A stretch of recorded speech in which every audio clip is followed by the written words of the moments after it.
Good morning students, लक्ष्य में आप सभी का स्वागत है। मैं आज से डिजिटल सर्किट स्टार्ट कर रहा हूँ। Digital circuit lecture 1, lecture 2, lecture 3 ऐसे कंटिन्यू चलेगा। ये डिजिटल सर्किट कोई नया सब्जेक्ट है नहीं, डिजिटल इलेक्ट्रॉनिक्स का ही पार्ट है।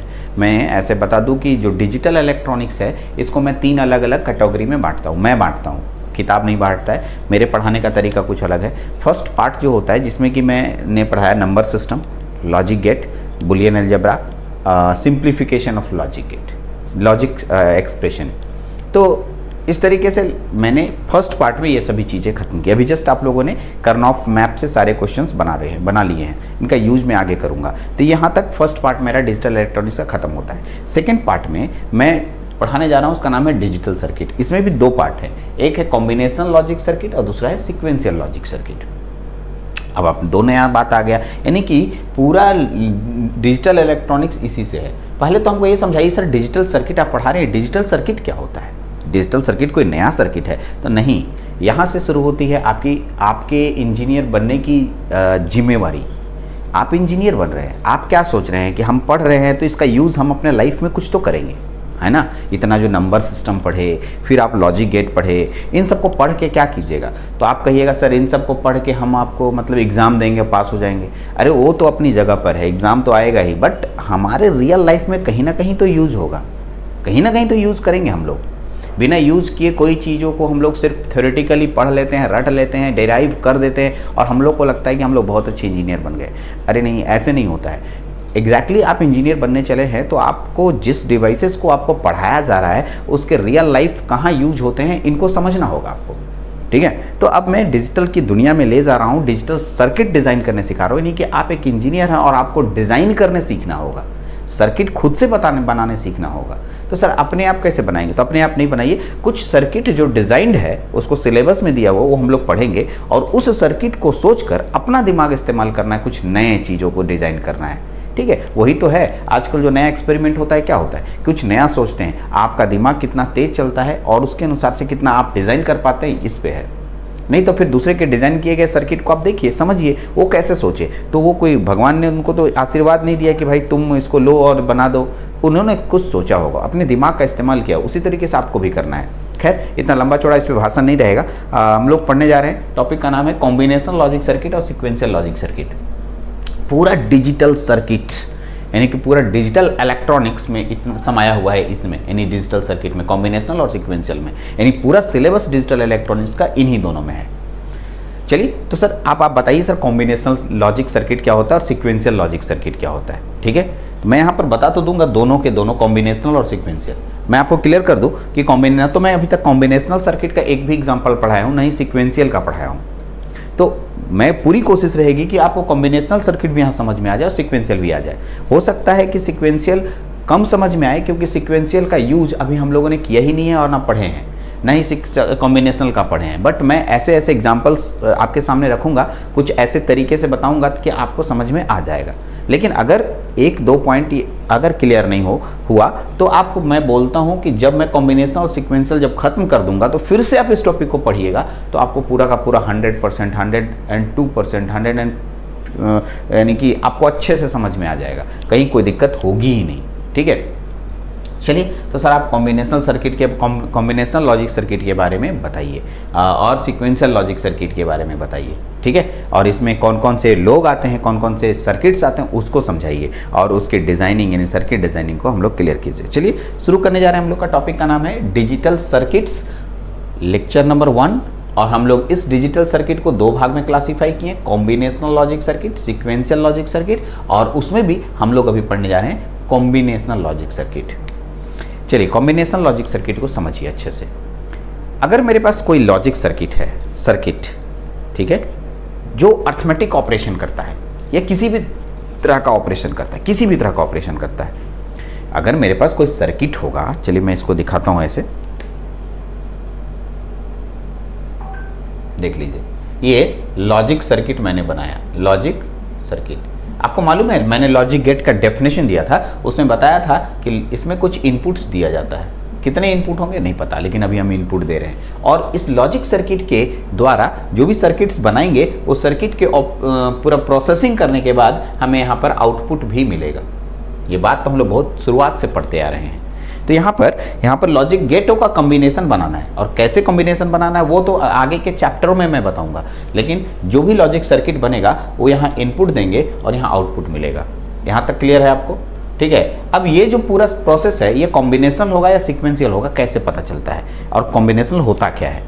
यदि मैं किसी में इनपुट दूं और आउटपुट मिले, इनपुट दूं और प्रोसेस करके हमें आउटपुट दे दे, ठीक है, यानी अभी मैंने जो भी इनपुट दिया, मान लिया 0 दिया और इधर 1 मिला, ऐसा कुछ मेरे पास सर्किट है या कुछ मिला, तो ये जो कहलाएगा इसे कहते हैं कॉम्बिनेशनल लॉजिक सर्किट। सर ऐसा क्यों बोल दिया आप, सीक्वेंशियल क्यों नहीं बोले? Combinational logic circuit. तो आपको मैं बता दूं कॉम्बिनेशनल लॉजिक सर्किट किसे कहते हैं। जब आप किसी लॉजिक सर्किट में इनपुट देते हैं, यानी प्रेजेंट इनपुट देते हैं, वर्ड्स को पकड़िए, प्रेजेंट इनपुट देते हैं, और उसी समय जो आउटपुट मिलता है, प्रेजेंट आउटपुट मिलता है, कॉम्बिनेशनल सर्किट कहलाता है। यानी प्रेजेंट स्थिति को बदलाने वाला सर्किट, प्रेजेंट स्थिति को बदलाने वाला सर्किट क्या कहलाता है? कॉम्बिनेशनल लॉजिक सर्किट कहलाता है।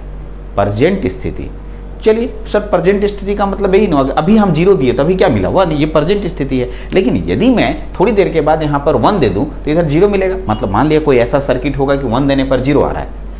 तो अगर हम आपसे पूछें कि भाई ये सर्किट में इसके पहले वाला कौन था, मेरे बात क्वेश्चन को ध्यान से सुनिए। अभी मैं थोड़ी देर पहले मैंने 0 दिया तो 1 आया, आपने बोला मैंने प्रेजेंट में 0 दिया तो प्रेजेंट में आउटपुट मिला, एकदम सही है। यदि मैं 1 दे रहा हूं, अब मेरे पास आंसर 0 मिला, फिर मैं पूछूंगा पीछे में क्या आंसर था?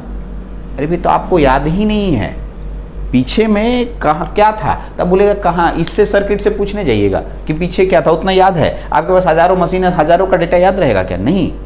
कैसे याद रहेगा?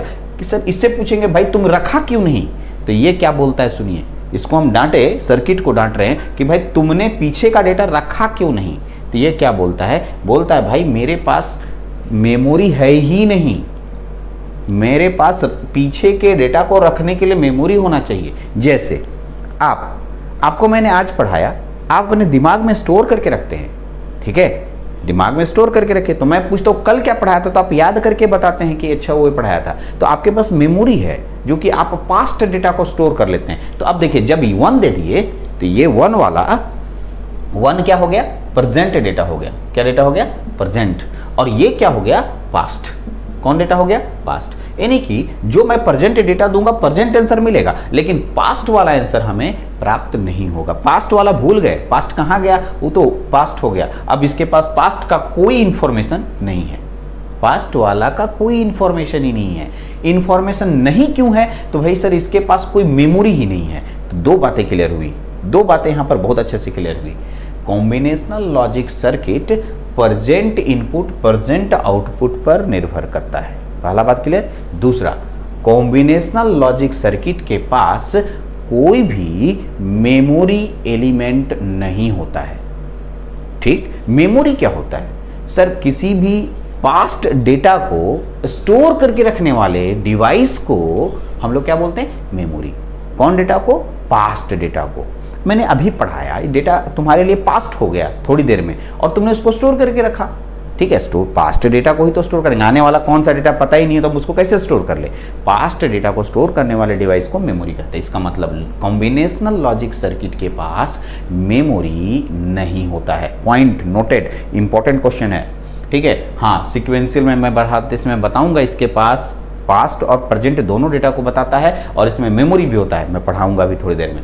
तो अभी आपने लॉजिक सर्किट यानी कि कॉम्बिनेशनल लॉजिक सर्किट में ये देखा कि ये प्रेजेंट स्थिति के बारे में बताता है, प्रेजेंट इनपुट प्रेजेंट आउटपुट, इसमें मेमोरी नहीं होता है।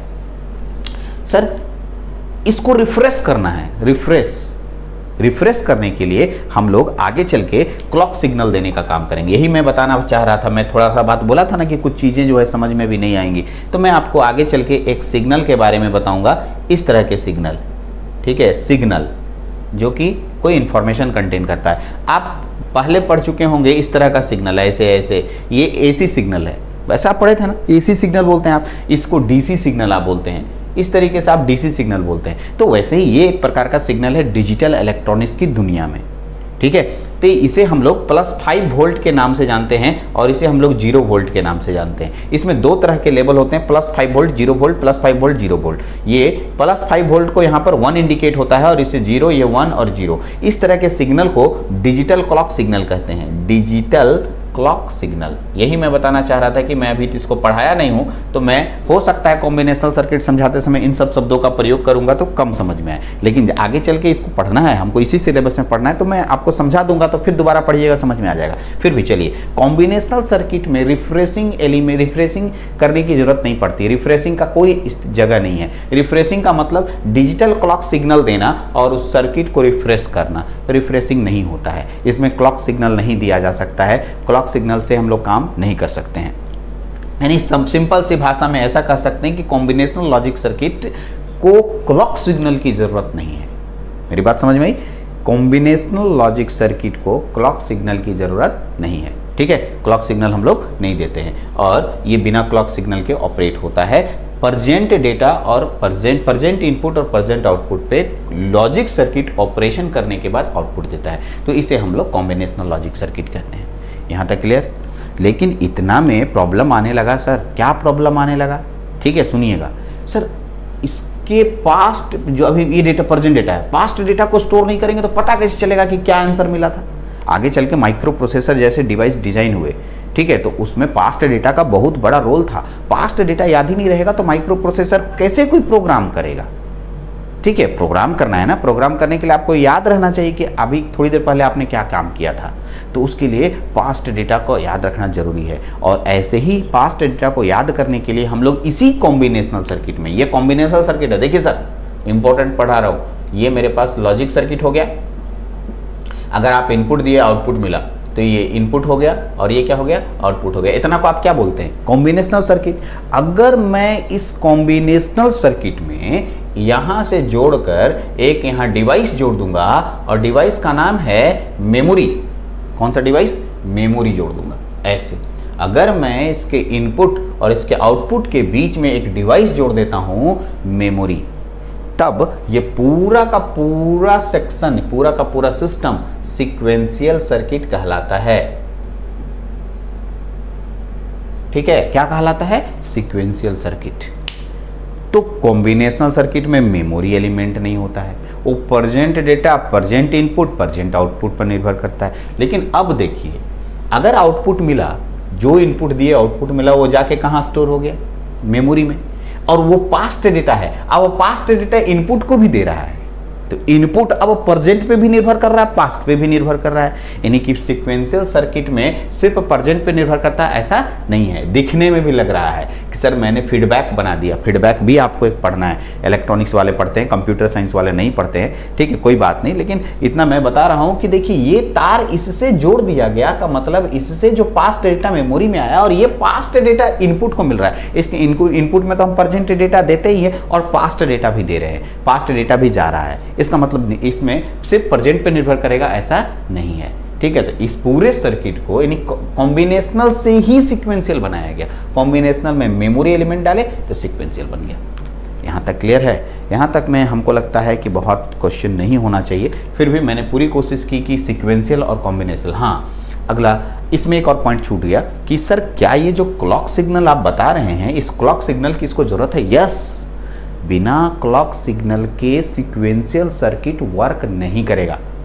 क्यों नहीं वर्क करेगा? तो क्योंकि क्लॉक सिग्नल इनको एनर्जी प्रोवाइड करता है और वर्क करने के लिए देता है कि कैसे आप वर्क करेंगे। आप इसके लिए थोड़ा सा इस चैप्टर पे पहुंचने दीजिए तो मैं आपको बताऊंगा। जैसे मैं फ्लिप फ्लॉप, जैसे कंप्यूटर साइंस भी फ्लिप फ्लॉप के बारे में सुन चुके हैं और ऐसा नहीं कि आप जो ही सेमेस्टर के बच्चे देख रहे हैं आप लोग अननोन है, ऐसा नहीं है, ठीक है। अगर मैकेनिकल के स्टूडेंट देख रहे होंगे तो अलग है कि वो लोग नहीं देखे हैं। तो फ्लिप फ्लॉप मैं आगे पढ़ाऊंगा भी, फ्लिप फ्लॉप इस सिलेबस में भी फ्लिप फ्लॉप है। ऐसे आप लोगों ने फ्लिप फ्लॉप का नाम सुना है, फ्लिप फ्लॉप आने वाले सिलेबसों में भी है।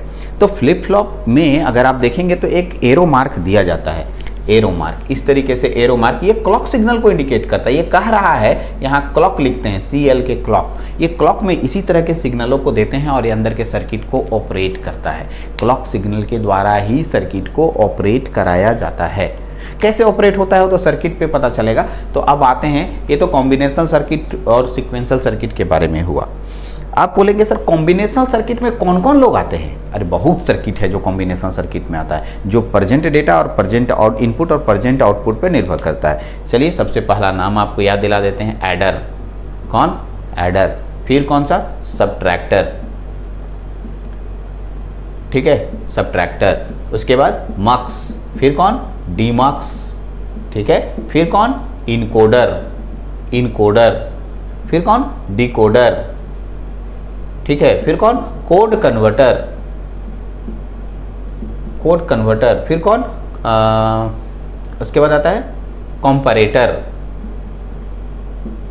इस तरह के जितने भी डिवाइसेस आपको मिलेंगे सभी के सभी कॉम्बिनेशनल सर्किट के अंतर्गत आते हैं। इन लोगों के पास अपना कोई मेमोरी नहीं होता है, ये प्रेजेंट डेटा को इसमें दीजिएगा तो ये अपना ऑपरेशन करने के बाद फाइनल आउटपुट दे देगा और वही आपका आंसर हो गया, ठीक है, उसको स्टोर नहीं करता है। तो ये सब हम लोग पढ़ेंगे कॉम्बिनेशनल सर्किट के अंतर्गत, ठीक है, जो कि अब शुरू करने जा रहे हैं और इसमें एक एक करके सभी टॉपिक को हमको पढ़ना है और हम लोग को पढ़ाई करना है। दूसरा, ठीक है, सीक्वेंशियल सर्किट में हम लोग क्या क्या पढ़ेंगे देख लीजिए। सीक्वेंशियल सर्किट में हम लोग पढ़ेंगे फ्लिप फ्लॉप, काउंटर और शिफ्ट रजिस्टर, ठीक है, शिफ्ट रजिस्टर। तो तीन तरह के डिवाइसेस इसमें हम लोग पढ़ने वाले हैं, फ्लिप फ्लॉप, काउंटर और शिफ्ट रजिस्टर। तो इस तरीके से मैंने एक छोटा सा इंट्रोडक्शन दिया कि कॉम्बिनेशनल लॉजिक सर्किट होता क्या है और सीक्वेंशियल लॉजिक सर्किट होता क्या है। रिवाइंड कीजिए, फिर से सुनिए, और कहीं डाउट्स होता है तो हमसे आप कंसल्ट कीजिए। मैं अब कॉम्बिनेशनल सर्किट के बारे में 2-4 पॉइंट लिखूंगा, वही बात लिखूंगा जो मैंने पीछे बोला और उसको समझाऊंगा भी। तो चलिए अब लिखना शुरू करते हैं। कॉम्बिनेशनल लॉजिक सर्किट कैसे लिखेंगे हम लोग एग्जाम में, पॉइंट बाई पॉइंट कैसे लिखेंगे। तो आइए देखते हैं। अभी आप देख रहे होंगे पूरा मैंने लिख दिया बोर्ड पे कॉम्बिनेशनल सर्किट और सीक्वेंशियल सर्किट। मैं पढ़ के समझा देता हूँ। A combinational logic circuit is a logic circuit the output of which, जिसका जो आउटपुट कॉम्बिनेशनल सर्किट का जो आउटपुट होगा, विच डिपेंड्स, निर्भर करता है, on combination of the input, input signal के कॉम्बिनेशन पे निर्भर करता है। कौन निर्भर करता है? आउटपुट, ठीक है, ठीक है। आगे देखिएगा, the output do not depends on the past value of input और आउटपुट। ये इंपॉर्टेंट पॉइंट है, ठीक है, पास्ट वैल्यू ऑफ इनपुट और आउटपुट। इनपुट के कोई भी पास्ट, चाहे इनपुट का हो या आउटपुट का हो, ठीक है, आउटपुट भी पास्ट हो सकता है, इनपुट भी पास्ट हो सकता है, उस किसी पास्ट वैल्यू पे निर्भर नहीं करता है। कौन? सर कॉम्बिनेशनल सर्किट का input. Combinational logic circuit do not require any memory, ठीक है, to store value of input और आउटपुट। पास्ट वैल्यू किसी भी पास्ट वैल्यू को स्टोर करने के लिए इसके पास मेमोरी ही नहीं होता है। जब पास्ट वैल्यू पे काम ही नहीं कर रहा है तो मेमोरी की जरूरत क्यों पड़ेगी? इसीलिए कभी कोई पूछ देगा कॉम्बिनेशन सर्किट में मेमोरी क्यों नहीं होता, तो आप बता देना कि सर इसमें प्रेजेंट वैल्यू पास्ट वैल्यू पर निर्भर ही नहीं करता, सब प्रेजेंट वैल्यू पर निर्भर करता है। तो प्रेजेंट वैल्यू पर निर्भर करेगा तो हमको मेमोरी की जरूरत क्यों पड़ेगी, इसलिए लिखा है हेंस, इसलिए इस मेमोरी की जरूरत नहीं पड़ती है। We do not use any timing and synchronization signal such as clock signal. इसमें किसी भी तरह के क्लॉक सिग्नल यानी सिंक्रोनाइजेशन, आगे चल के मैं बताऊंगा सिंक्रोनाइजेशन क्या होता है, ठीक है। अभी वर्ड्स आ गया सिंक्रोनाइजेशन, तो आप इसको अंडरलाइन करके रखें। धीरे धीरे इन सब शब्दों का भी यूज आगे मिलेगा। सिंक्रोनस सर्किट जब हम लोग पढ़ने लगेंगे सीक्वेंशियल सर्किट में, क्योंकि ये सीक्वेंशियल का पार्ट होगा, उसमें यूज होता है क्लॉक सिग्नल, तो सिंक्रोनाइजेशन वर्ड आएगा, ठीक है। Okay, synchronous counter, asynchronous counter, ये सब वर्ड्स आएंगे, आप चिंता नहीं करें। तो टाइमिंग एंड सिंक्रोनाइजेशन के लिए क्लॉक सिग्नल का प्रयोग किया जाता है। समय को एक साथ करने का काम होता है सिंक्रोनाइजेशन, ठीक है। आइए एग्जाम्पल में ढेर सारे नाम हैं, एडर, सबट्रैक्टर, ये पढ़ना है सारे सिलेबस है, mux, demux, encoder, decoder, code converter और कंपैरेटर, सब के सब में हम लोग यहाँ पर एक एक करके स्टडी करेंगे। टोटल हम लोगों को सिलेबस में है और पढ़ना भी है। सीक्वेंशियल सर्किट में क्या होता है? यदि मैं कॉम्बिनेशनल सर्किट के साथ मेमोरी डाल दूँ, कॉम्बिनेशनल सर्किट को मैंने क्या बताया, ठीक है, इसमें एक फोटो बनाना भूल गए, यहाँ पर आप बना दीजिए छोटा सा फोटो, अच्छा रहेगा कि यहाँ एक छोटा सा बॉक्स दे दीजिए और यहाँ लिख दीजिए, ठीक है, लॉजिक सर्किट। लॉजिक सर्किट, कोई भी लॉजिक सर्किट आप ले सकते हैं, ठीक है, और यहाँ पर दे दीजिए इनपुट और इधर लिख दीजिए आउटपुट।